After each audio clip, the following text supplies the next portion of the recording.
लड़ाई की तैयारी हो रही है जनाब मुसलमानों से, इंडिया के मुसलमानों से, और डिमांड्स आ रही हैं कि ये जो दुर्गा पूजा वाला सीन हुआ है ना बांग्लादेश के अंदर, इसका बदला लिया जाए, इसका बदला आसाम के अंदर लिया जाए और आसाम के मुसलमानों से खास तौर पर लिया जाए, क्योंकि आसाम उनके करीब है बांग्लादेश के। यहाँ पर बदला लिया जाएगा तो उनको हिट होगा बांग्लादेश को। आसाम के बीजेपी से ताल्लुक रखने वाले असम असेंबली के डिप्टी स्पीकर, इतने बड़े ओहदे का बंदा है, इनसे कहलवाया गया है कि आसाम के अंदर जितने भी मुसलमान हैं किसी एक को नहीं छोड़ेंगे, सारे बांग्लादेशी हैं, सबको वापस भेजेंगे, एक को भी नहीं छोड़ेंगे, सबको वापस भेजेंगे।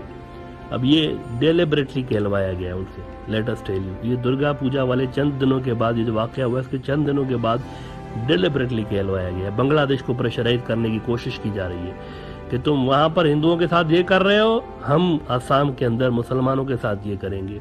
This was a message to Bangladesh actually.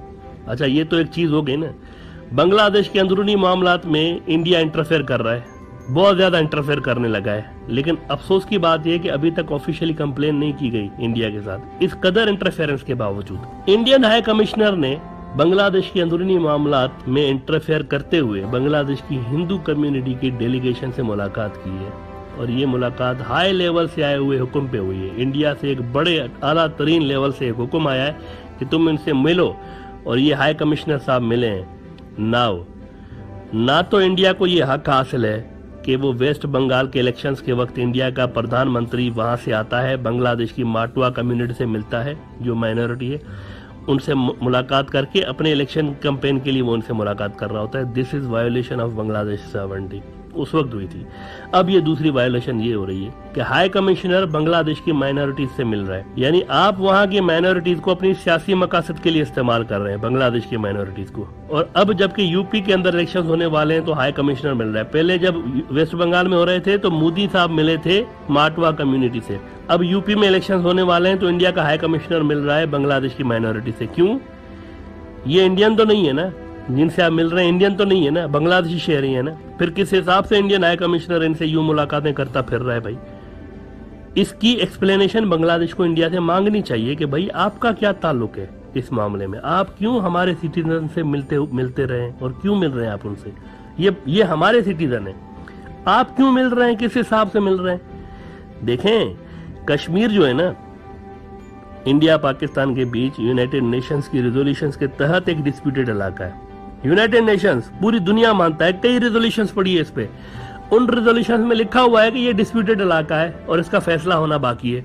लेकिन फिर भी जब भी कश्मीर में जुल्म होता है, वहां पर लोग मरते हैं, और ये तो पाकिस्तान का क्लेम तो है और आलमी दुनिया इसको डिस्प्यूटेड मानती है, तो जब भी कश्मीर में जुल्म होता है पाकिस्तान उस पर बात करता है तो फट से इंडिया से क्या जवाब आता है? ये हमारा इंटरनल मैटर है। ऐसा ही है ना, ये हमारा इंटरनल मैटर है, पाकिस्तान क्यों बोल रहा है? यहाँ बांग्लादेश और इंडिया के बीच तो कोई डिस्प्यूटेड इलाका नहीं है ना, फिर यहाँ पर किस खाते में वहां की माइनॉरिटी से मिल रहे हैं भाई? उनका इंटरनल मैटर है बांग्लादेश का, आप क्यों मिल रहे हैं? इंडिया क्यों मिल रहा है, क्यों कूद रहा है बीच में? इंडिया का हाई कमिश्नर क्यों मिल रहा है बांग्लादेश के सिटीजन्स के साथ, क्यों? इसका हिसाब मांगना चाहिए। वैसे देखा जाए तो ये पूरी एक वायोलेशन हो रही है बांग्लादेश की सॉवरेनिटी की। This is serious violation of Bangladesh sovereignty. अगर देखा जाए तो ये एक बहुत बड़ी वायोलेशन है। इनके पास कोई लीगल मॉरल अथॉरिटी नहीं है कि वो यूं इस तरह बांग्लादेश के शहरियों की आपसी मसाइल में फन्नेगार बनकर बीच में टांग अड़ाएं। कहां से इनको अथॉरिटी मिली? ये बांग्लादेश का लोकल मैटर है।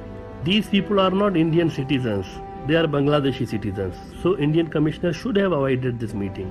ब्रॉडर व्यू के एपिसोड नंबर 568 में हमने कहा था कि ये जो कुछ भी हुआ है ना दुर्गा पूजा वाले मौके पे, ये वेल प्लान्ड है, ये वेल प्लान्ड था, प्री प्लान्ड था, जानबूझ के किया गया था। बांग्लादेश से बाहर करवाया गया है, अंदर से नहीं करवाया गया, अंदर की फोर्सेस मुलविस नहीं है इसमें, ये बाहर से करवाया गया है। अब बांग्लादेश के होम मिनिस्टर ने एग्जैक्टली यही बात की है कि it was pre planned, it was motivated act instigated by a vested group.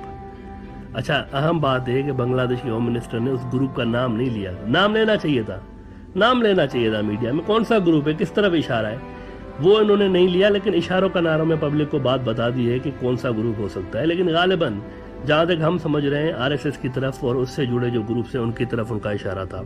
अच्छा, वी सेड जो तरीका नजर आया है ना, अब हमने ऐसा क्यों कहा था कि आरएसएस इसके पीछे है? जो तरीका नजर आया है ये आरएसएस का तरीका रहा है। इंडिया के अंदर बिल्कुल ऐसा होता रहता है। वो इस तरह की हरकतें करते रहते हैं वहां पर भी। हनुमान की गोद में कुरान पाक का रखना ये आरएसएस का तरीका है वारदात है। हिंदुत्व के नजरिए से जो जुड़े हुए हैं ना, वो इस तरह से करते रहते हैं। Now how we reach to this conclusion, ये हम कैसे कह रहे हैं इस तरह कि आरएसएस ने किया होगा या उनसे जुड़े हुए किसी ग्रुप ने। ऐसे तुक्के पे तो हमने नहीं कहा ना, ऐसे ही तो बात नहीं करती। देखें, बाबरी मस्जिद वाला जो वाकया हुआ था ना, बाबरी मस्जिद वाला वाकया, बाबरी मस्जिद का एक बहुत बड़ा वाकया, वो भी हम आपको बताते हैं। उस वाकये में ये हुआ था कि हिंदुत्व के कुछ गुंडे एक रात खामोशी के साथ मस्जिद के अंदर घुसते हैं, राम की मूर्तियां मस्जिद के अंदर रख देते हैं और बाहर फैलाना शुरू कर देते हैं, प्रोपेगेंडा शुरू कर देते हैं कि ये मूर्तियां उड़ते उड़ते खुद आई हैं और इधर जो है ना मस्जिद के अंदर पड़ गई हैं, बैठ गई हैं यहाँ पे।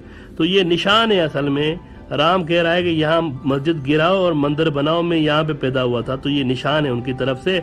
तो ये मूर्तियां खुद ब खुद आई हैं। और यहाँ से फिर ये 1940s का वाकया है, यहाँ से ये वाकया शुरू हो गया बहुत ज्यादा। और 90s में जाके उन्होंने मस्जिद तोड़ दी थी, 90s में प्लानिंग करके तोड़ दी थी। एक पूरा जुलूस लेकर गए हैं, लाखों लोग थे उस जुलूस में, और लाखों गुंडे जो है मस्जिद पे यानी चढ़ गए हैं, डायनामाइट्स और पता नहीं क्या क्या नीचे से रख के, और उसको ऊपर से दिखा रहे हैं हथौड़े, लेकिन नीचे से बारूद यूज हुआ था। बहुत एक प्लानिंग करके इस मस्जिद को गिराया गया था।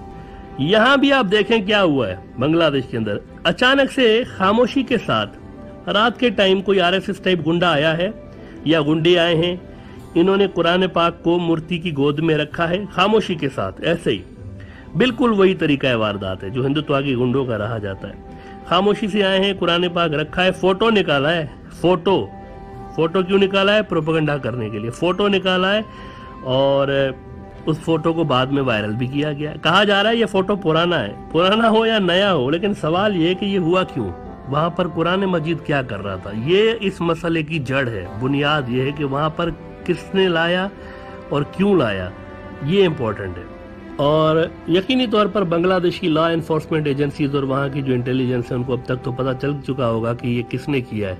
इसीलिए शायद वहाँ के होम मिनिस्टर कह रहे हैं कि it was done by vested group, नाम नहीं लिया उन्होंने। उधर बांग्लादेश के अंदर तहकीकात हो रही हैं, इन्वेस्टिगेशन हो रही हैं, और यहाँ इंडिया से प्रेशराइज किया जा रहा है बांग्लादेश को। आसाम के जरिए बांग्लादेश को इंडिया मैसेज दिलवा रहा है कि देख लो हम ये कर सकते हैं। फिर आसाम के अंदर क्रैकडाउन करके यहाँ के सारे मुसलमानों को बांग्लादेशी बोल के उधर भेज सकते हैं। लेकिन Bangladesh should be prepared for the worst case scenario. क्यों? क्योंकि यूपी में इलेक्शंस होने वाले हैं और बीजेपी जो है ना वो हिंदुत्व वाले वोट बैंक को अट्रैक्ट करने के लिए, उनको मोटिवेट करने के लिए कि वो बीजेपी को वोट दें, इस इशू को आसाम में उभार भी सकती है। ये कहकर कि हम रिवेंज ले रहे हैं बांग्लादेश के हिंदुओं का।